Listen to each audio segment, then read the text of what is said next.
At DTW, we've been talking about a wide range of topics. A big one's been migration, and migration into the new world order of the next generation of systems.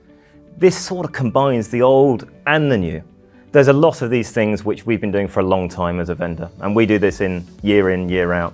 Maybe a lot more frequent on the operators, who engage every 5 years, every 10 years in system refreshes. And on the old side, it's a question of using those preparation and process and practice methodologies, which are things like standardization. So if you're taking data from different legacy sources, making sure it's equal and equivalent and not completely different, because that won't work. It's about rationalization. And rationalization not just of product sets, and people talk about that a lot, but rationalization of the data itself. Is there data that we don't need anymore because it's old, not relevant? Is there data we don't want anymore? This is particularly important in this age of security sensitivity.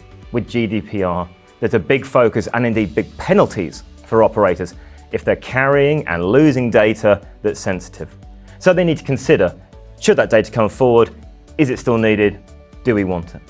And then of course there's cleaning. And this is the third big area. A lot of this data is very old. They've had it for a long time.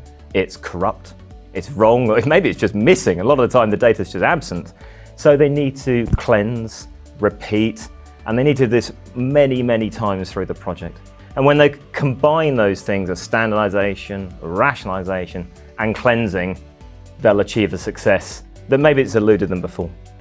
The other side is the integration with new systems. And this is really where topics we've been talking about at TM Forum come out. And this is about moving to microservices or hybrid services, but also bigger decisions about best of suite and best of breed. Now, operators don't need to have chosen their target system when they start their migration preparation, and they almost certainly won't have done, but they do need to have given some thought about the type of system they're going to get. Is it going to be a suite solution? Is it going to be a best of breed silo solution?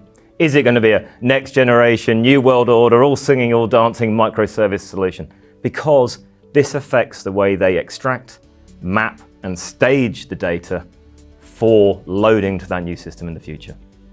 This year's DTW has been excellent. TM Forum have done a superb job. It's been refreshing. I think at the start of every panel and keynote I've been to, people have talked about how great it is to be back, and it's almost a cliche now, but cliches are cliches because they're true, and it is great to be back. It's not just that though.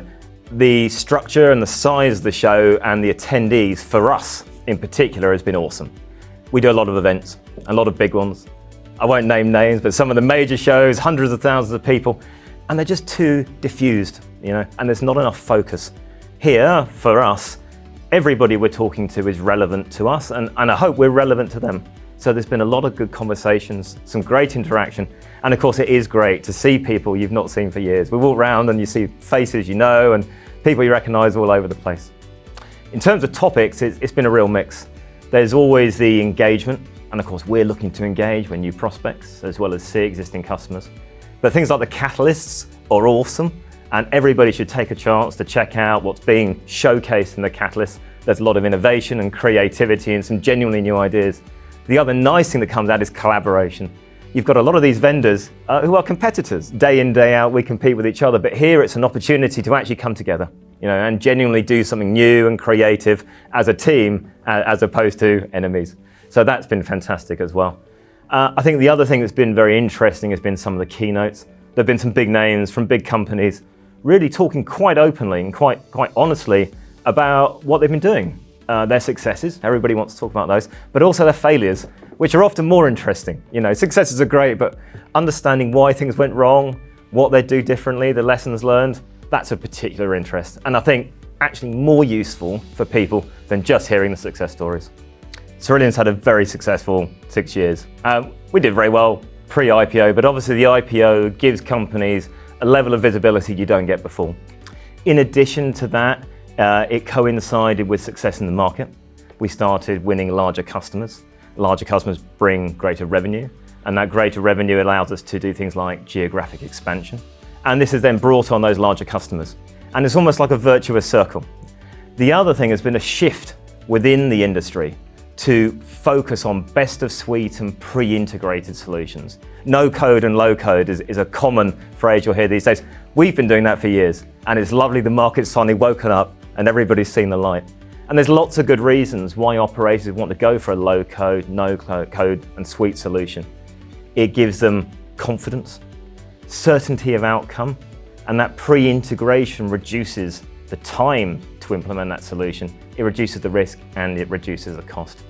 So I think this combination of the market noticing and liking what we're doing, the winning bigger customers and climbing that greasy pole of success, if you will, combined with the financial success that we've had, which has seen over a 10-fold multiplication in the market capitalization of the company, all of this has brought us to the attention of increased and larger investors, bigger customers, and that's driven our success.